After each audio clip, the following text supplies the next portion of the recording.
Imagine a powerful queen with a sparkling crown upon her head, yet her skin is cracking and toxins are seeping through every pore, transforming beauty into a silent torment that endures throughout her lifetime.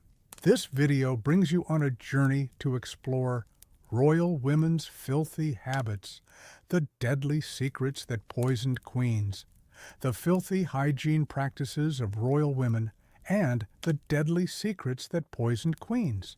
A special story because it strips away the luxurious veneer to reveal the horrifying realities of history, helping you reconsider the myths surrounding power and beauty.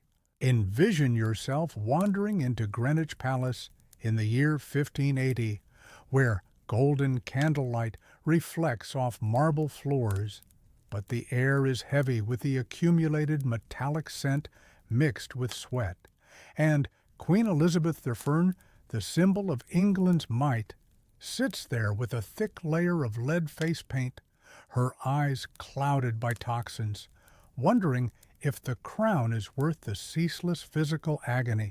By watching this video to the end, you will not only uncover hidden historical truths, but also draw profound lessons about social pressures, health, and humanity, enabling you to appreciate modern life more and avoid similar mistakes in your own personal journey. Do not take your eyes off the screen, for these secrets not only poisoned the queens of old, but could forever change how you perceive history. The secrets of opulent palaces concealing foul odors.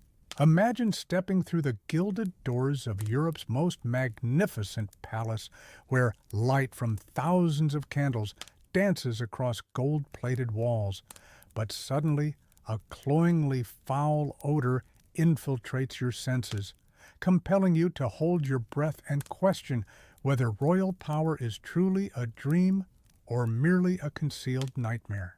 Continuing from the journey of uncovering the deadly secrets that poisoned queens, we begin with the extravagant outer shell of the palace, where outward beauty conceals the horrifying realities of personal hygiene endured by royal women.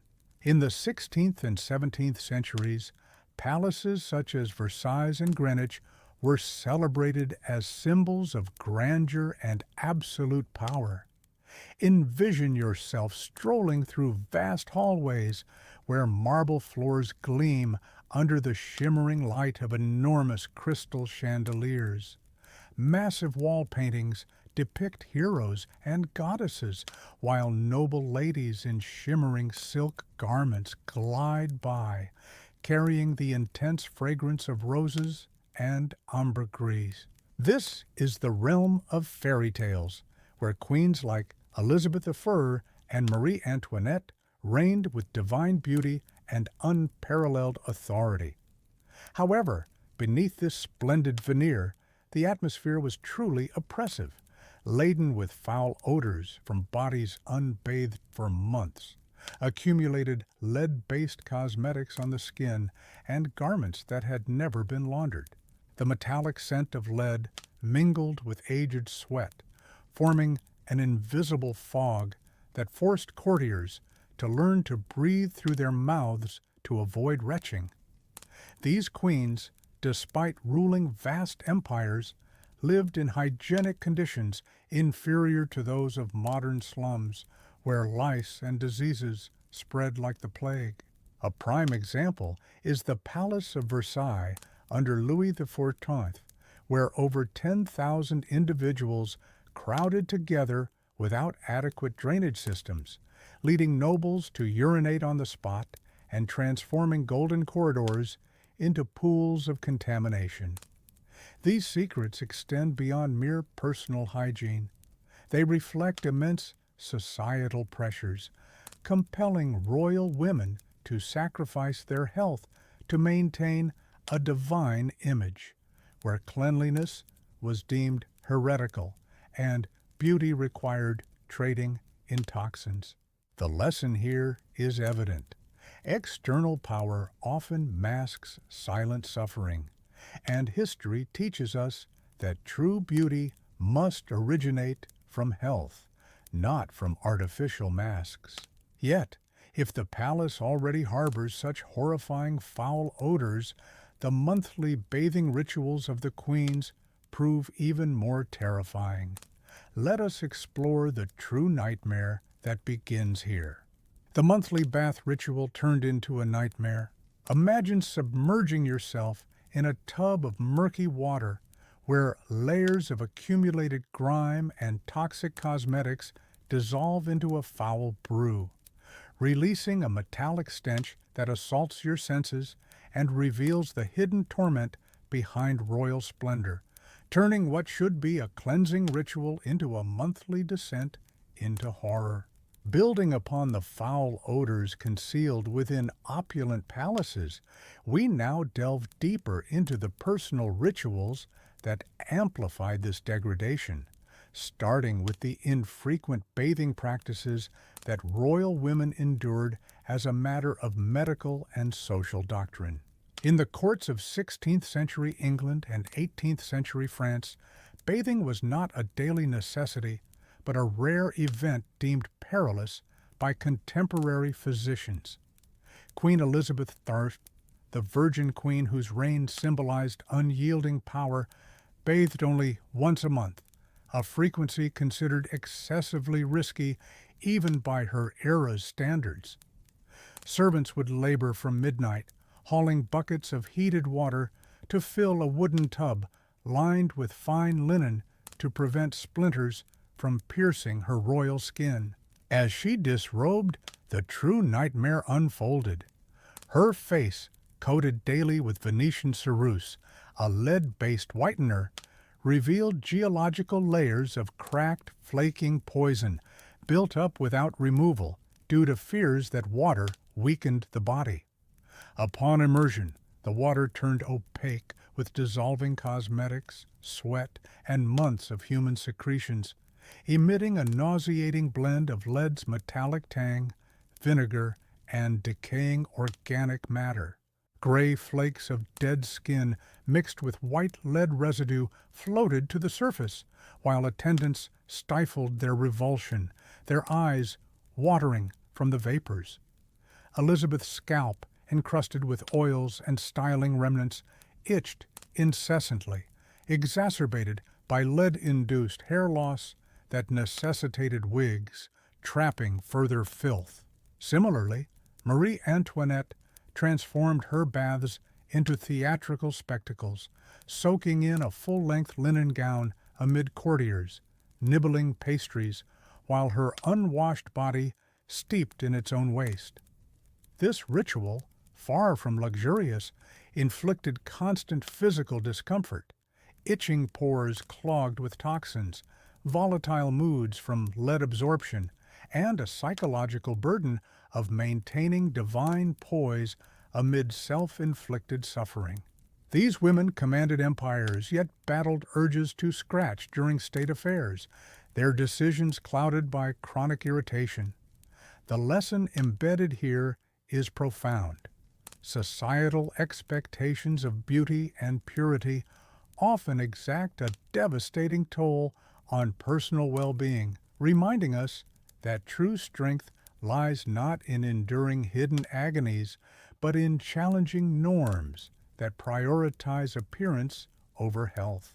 However, if these bathing rituals exposed the toxic foundations of royal beauty, the lid face paint that queens applied daily created an even more insidious cycle of addiction and decay, one that we must uncover next to grasp the full extent of their poisoned existence. The lead face paint nightmare poisoning minds.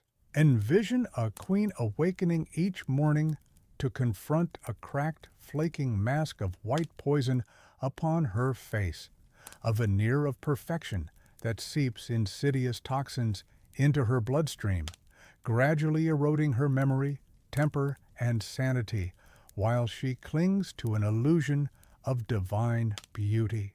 Following the revelation of monthly bathing rituals that merely scratch the surface of royal toxicity, we now examine the daily application of lead-based face paint, which entrenched a cycle of addiction and deterioration far more pervasive and destructive to the minds and bodies of these sovereign women.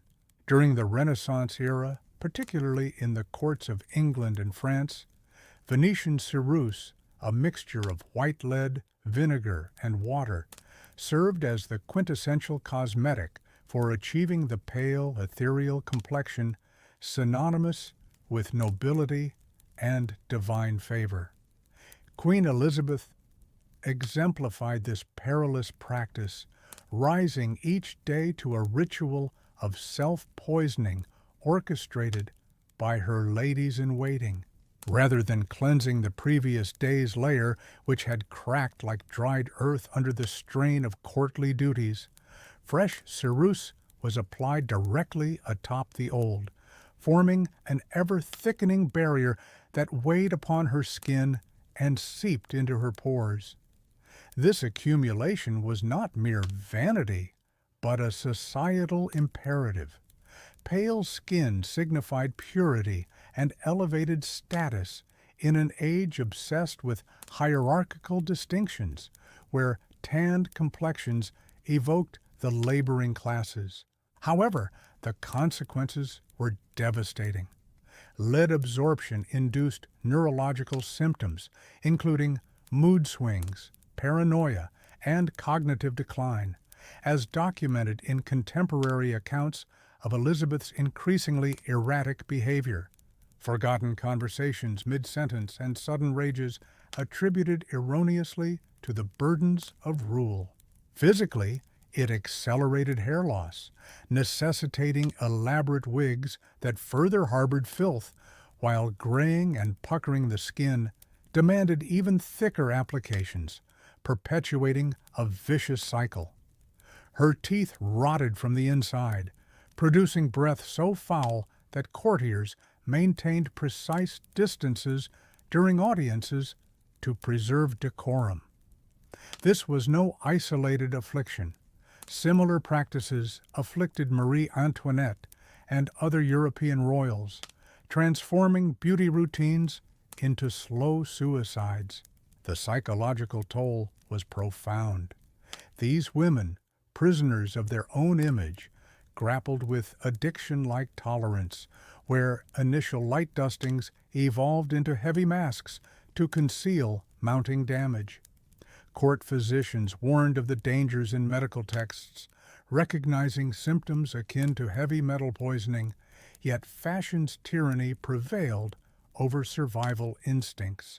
The clear lesson from this chapter is that pursuits of idealized beauty, driven by external pressures, can exact irreversible harm on both body and mind, underscoring the importance of prioritizing health over superficial standards in any era. Nevertheless, as the lead paint eroded their inner worlds, an external plague of parasites ravaged their outer forms, leading us to investigate the great lice epidemic that turned royal courts into breeding grounds of incessant torment.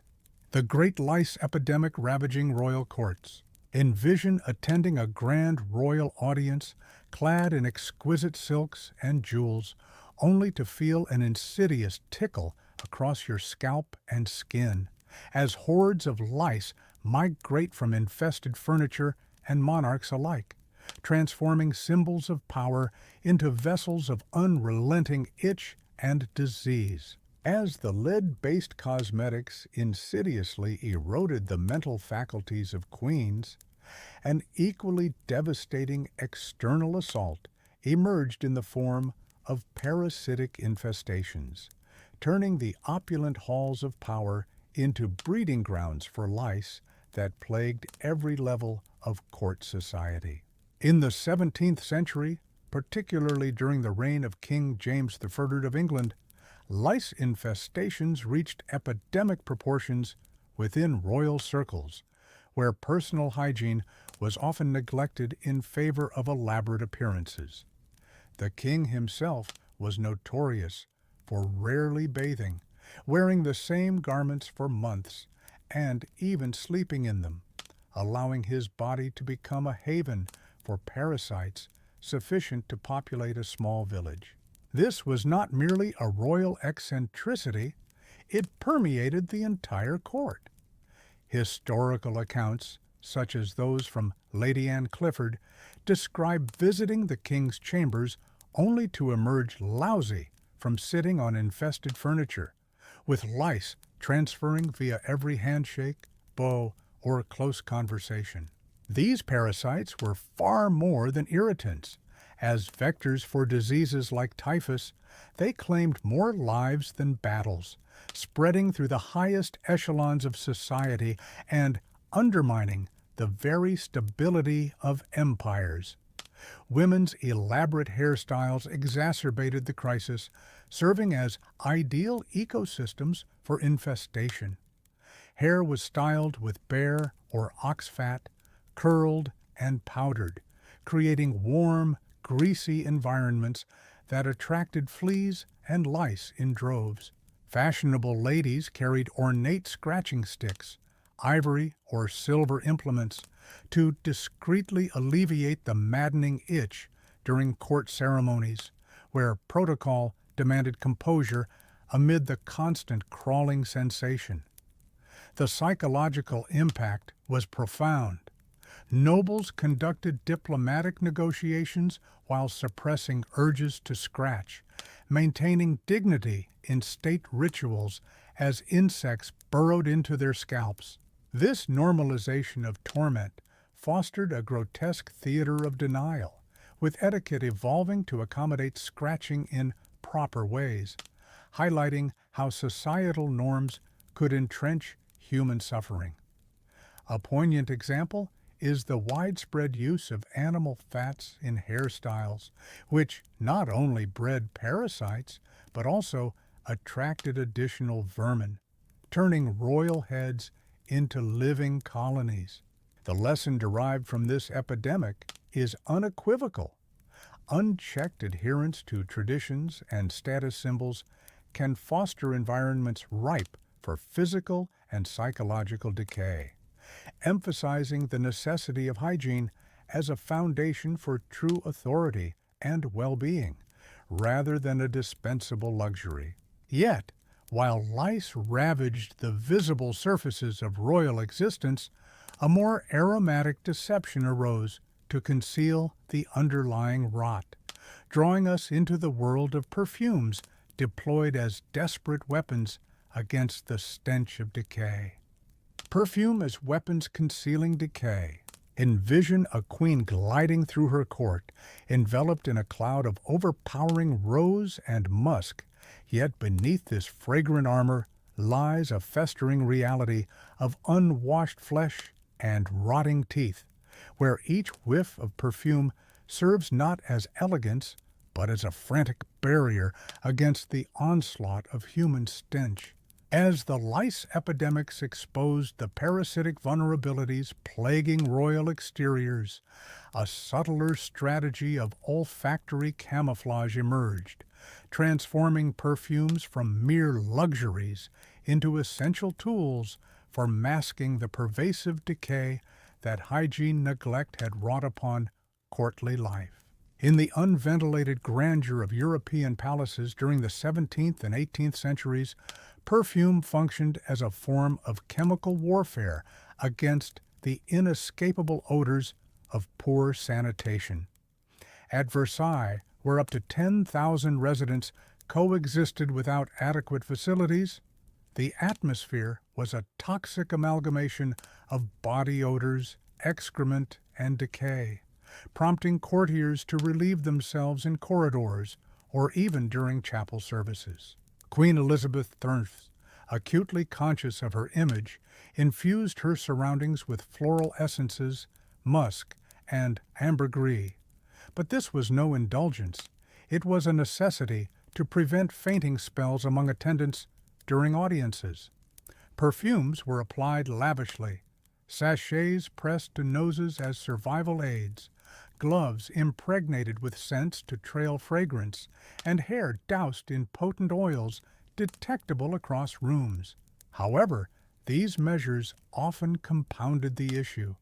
Layered over unwashed skin, they mingled with sweat and grime to produce hybrid odors, more nauseating than the originals, such as sickly sweet rose clashing with the metallic tang of infected wounds.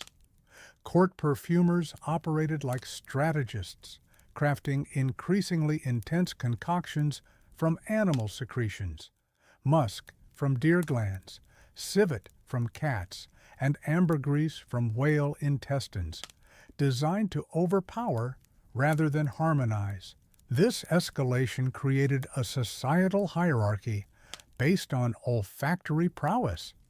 Those affording the strongest perfumes signaled superior status, while the less affluent were relegated to the fringes of gatherings, their weaker scents marking social inferiority. Women's attire evolved into fragrance delivery systems, with gowns featuring hidden reservoirs that released oils through gestures, and jewelry hollowed for perfumed wax melting from body heat. Psychologically, this fostered paranoia, with nobles constantly reapplying scents and decoding fragrances for political or romantic cues. The overarching lesson is evident. Attempts to conceal fundamental problems through superficial solutions often exacerbate them, illustrating that genuine resolution demands addressing root causes, such as hygiene, rather than perpetuating cycles of denial and escalation that burden both individuals and societies. Nevertheless, while perfumes veiled the sensory horrors of royal decay, an even more intimate role in managing bodily filth granted unparalleled influence to certain attendants, compelling us to explore the dark power wielded by the toilet groom in the shadows of the throne. The toilet attendant wielding dark power. Envision kneeling in the shadowed chambers of absolute power, entrusted with handling the most intimate and degrading wastes of a monarch whose divine right masks a body riddled with infections and filth, where such proximity to vulnerability grants you influence over empires while demanding unflinching composure amid overwhelming revulsion. As perfume served to veil the pervasive decay of royal bodies, an even more private domain of sanitation emerged, where select attendants gained extraordinary political sway through their role in managing the monarch's most basic and repulsive bodily functions. In medieval and Renaissance England, the position known as the groom of the king's close stool represented one of the most coveted yet horrifying appointments at court, blending abject degradation with unparalleled access to power. This individual carried the portable toilet, a wooden box with a padded seat, and attended to the king's personal hygiene afterward, often using rough cloths or even bare hands to clean an unwashed posterior that had not seen soap for months. Far from a menial task, this role was steeped in irony and influence. The groom was privy to the monarch's most vulnerable moments, overhearing confidential discussions on state matters while the king relieved himself. Historical records from the reigns of Henry VIII and his successors illustrate this vividly. The groom would kneel behind the throne-like stool, enduring the stench of fecal matter mixed with infected wounds, rancid clothing, and the overall miasma of royal neglect, all while maintaining perfect decorum. Kings like Henry, plagued by obesity, ulcers, and digestive issues from excessive meat consumption, conducted critical business during these sessions, signing treaties, declaring wars, or ordering executions amid the reek of excrement. This intimacy fostered deep emotional bonds. The groom became a confidant, detecting illnesses before physicians and using such knowledge to shape policy or alliances. Remarkably, no stigma attached to these duties. Instead, the position conferred wealth, titles, and generational prestige, with families competing for the honor of handling royal waste. Psychologically, it demanded a unique fortitude, suppressing disgust while forging loyalty, turning human degradation into political currency. The power dynamics were profound. The king, despite his authority, depended utterly on this attendant for comfort and dignity, inverting hierarchies in private. Yet, this normalization of filth in service to power highlighted a twisted social structure where proximity to bodily waste equated to elite status. The lesson from this enigmatic role is stark. True influence often arises from the shadows of vulnerability and service, but it warns against systems that commodify human dignity, urging us to value equity and hygiene over hierarchical exploitation. However, while personal attendants managed the intimate filth of English royalty, a broader ideological crusade against cleanliness unfolded in Spain, beckoning us to examine the Inquisition's persecution of soap as a heretical threat to divine suffering. The Spanish Inquisition against soap. Envision a devout queen proclaiming cleanliness as the devil's temptation, where the simple act of bathing becomes a capital offense punishable by flames, transforming religious zeal into a systematic war against hygiene that ravaged cultures and spread death across continents.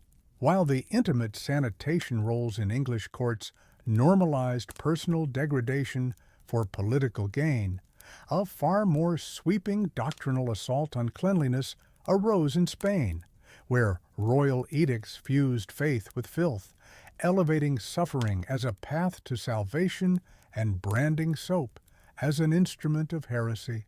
In 15th century Spain, under the reign of Queen Isabella of Castile and King Ferdinand, hygiene practices were entangled with religious ideology, viewing bathing as a corrupt indulgence linked to hedonism and non-Christian rituals.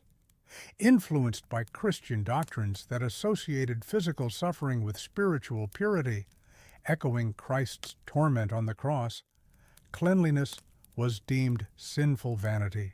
This mindset culminated in the Spanish Inquisition's extension beyond doctrinal heresy to encompass daily ablutions.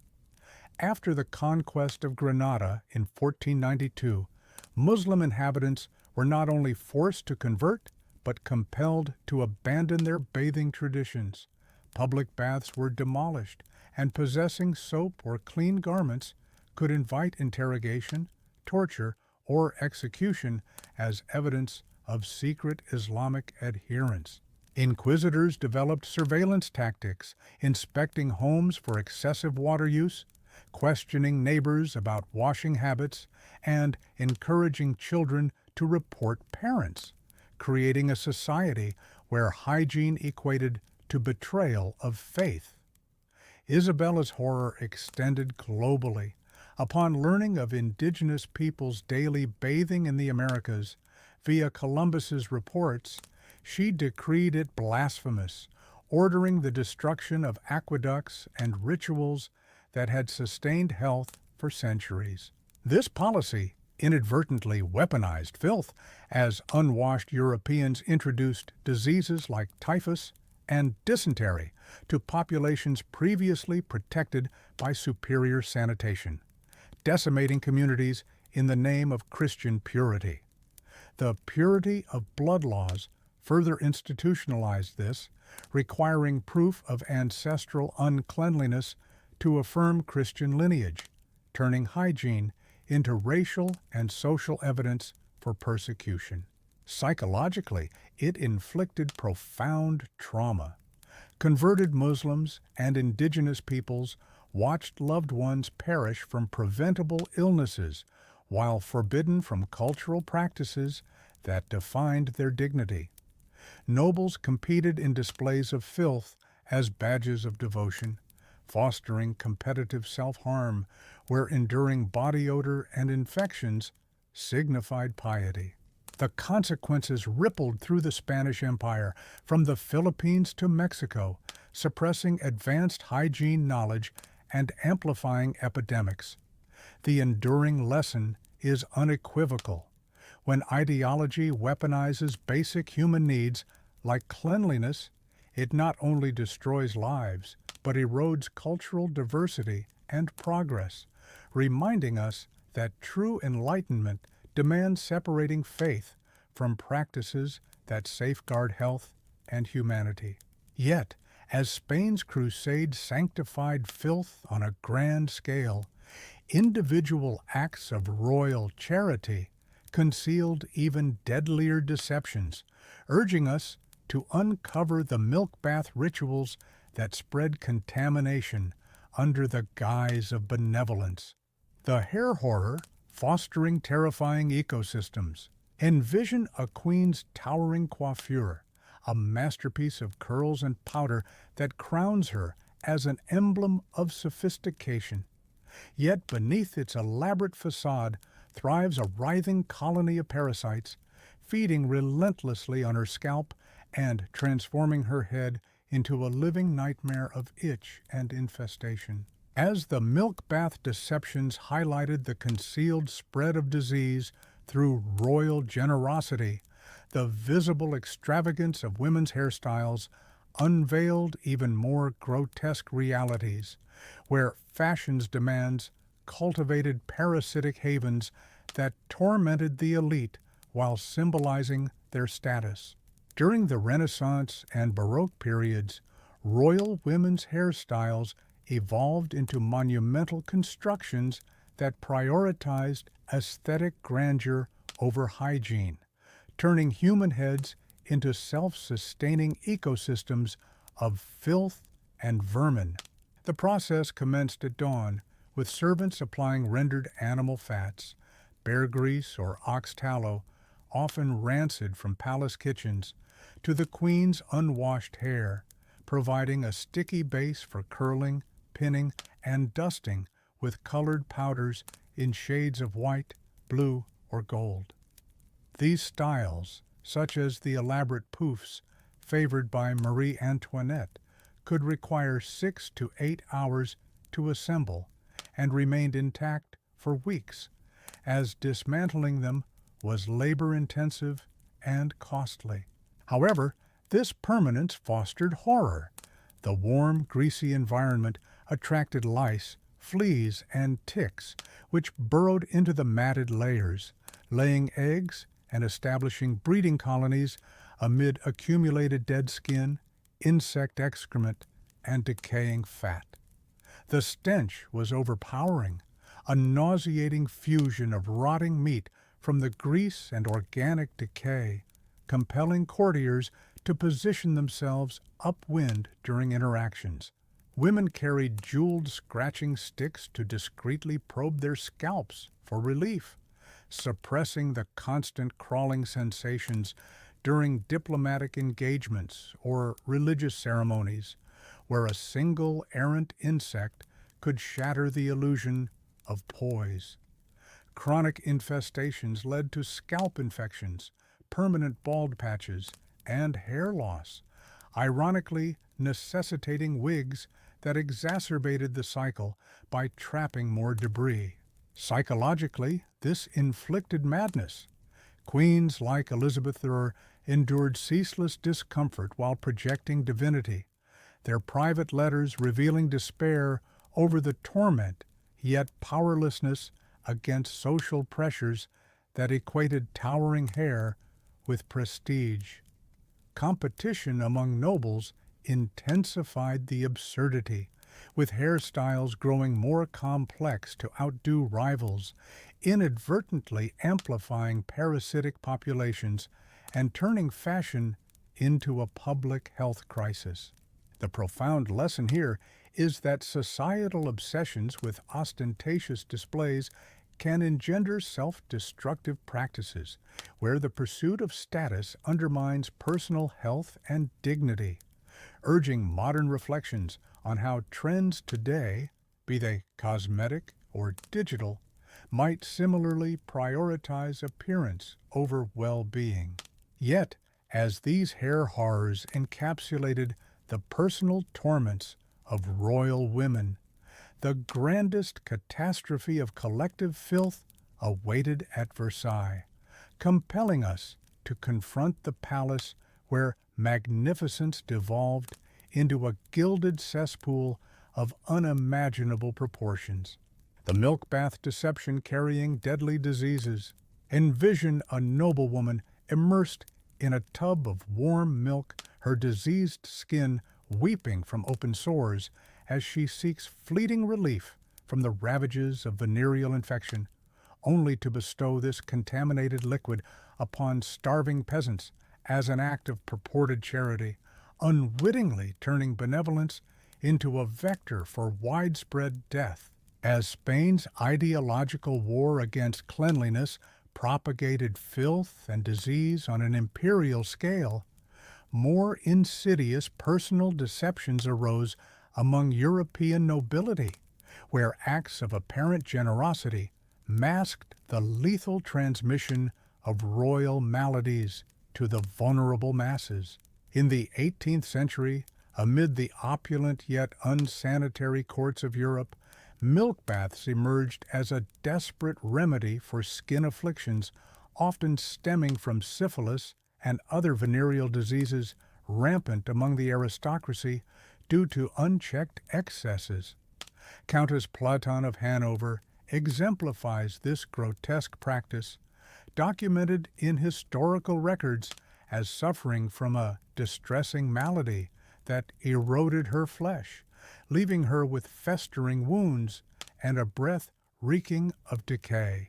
Seeking solace, she bathed in fresh milk, believing its soothing properties could alleviate the burning agony of her condition, which had likely consumed parts of her nose and inflicted constant torment. However, the true horror lay in what followed. After her immersion, the milk, now tainted with her bodily fluids, pus, and infectious agents, was generously donated to impoverished families as a charitable gesture. Imagine the recipients, a starving household in winter's grip, gratefully accepting what appeared as heavenly sustenance, unaware that this gift harbored microscopic pathogens capable of dooming their children to the same agonizing fate. Fed to malnourished infants and used in meager meals, the contaminated milk spread syphilis and secondary infections, turning an act of Christian duty into inadvertent biological warfare. This was no anomaly.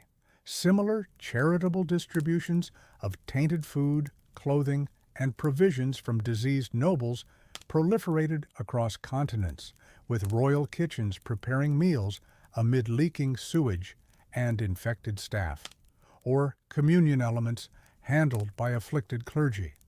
Psychologically, the Countess likely viewed her actions through a lens of virtuous sharing, her judgment clouded by advanced syphilis's neurological effects, including delusions and moral disconnect.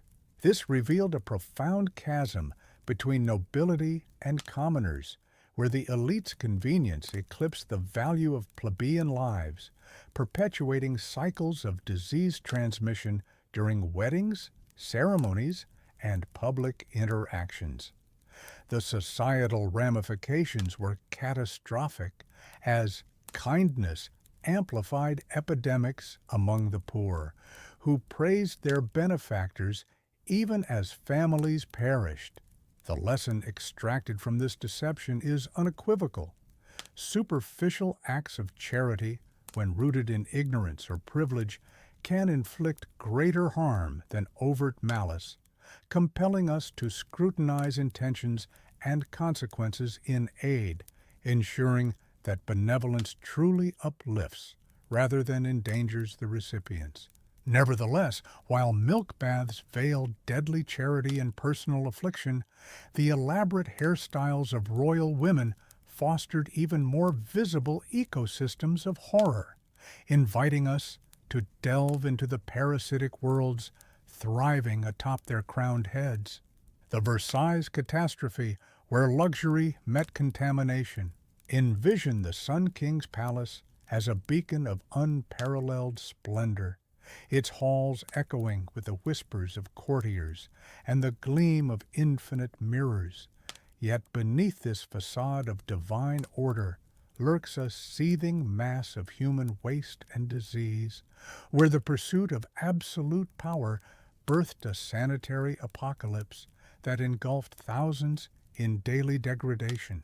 As the hair horrors of royal women epitomized individual battles against parasitic torment, the Palace of Versailles under Louis XIV amplified these afflictions on a monumental scale, centralizing court life into an overcrowded bastion where hygiene collapsed under the weight of ego and excess. Constructed in the late 17th century as a symbol of French absolutism, Versailles housed over 10,000 royals, nobles, officials, servants, and officers in a structure ill-equipped for such density, transforming its architectural marvel into a gilded prison of filth. Without modern plumbing, residents resorted to primitive latrines that frequently overflowed, leaking sewage into bedrooms and kitchens below, while iron pipes corroded and poisoned water supplies.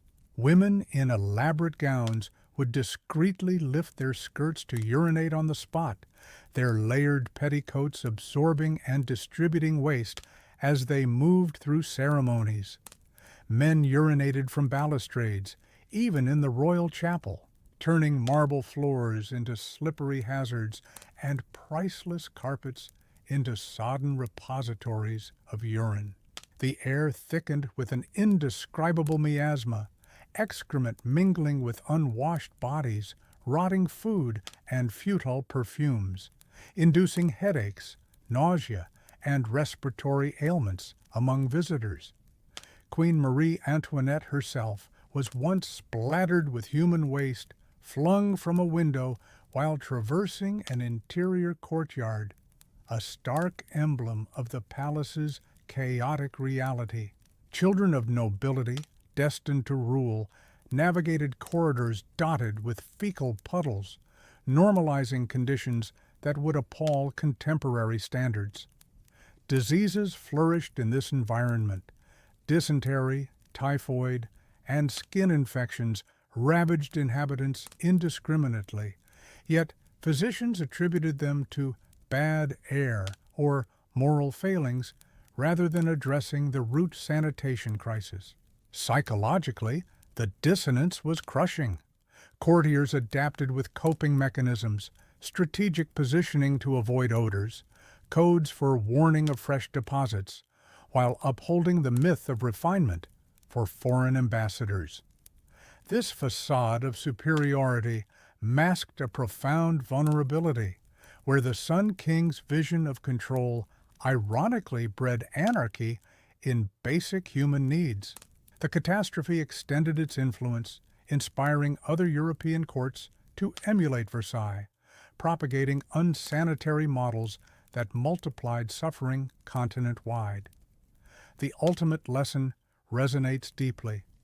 Unchecked ambition and the illusion of grandeur can forge systems that undermine human dignity and health, foreshadowing revolutions born from the chasm between elite pretense and lived misery, as seen in the French Revolution's roots in such inequities. As we conclude this exploration of royal women's filthy habits and the deadly secrets that poisoned queens, reflect on these human stories stripped of myth. Behind crowns and ceremonies lay victims of vanity and tradition, enduring torments that shaped history while reminding us of our shared fragility.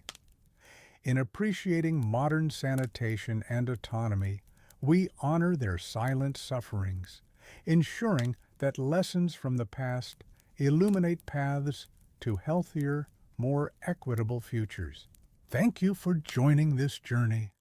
May it forever alter your gaze upon the annals of power,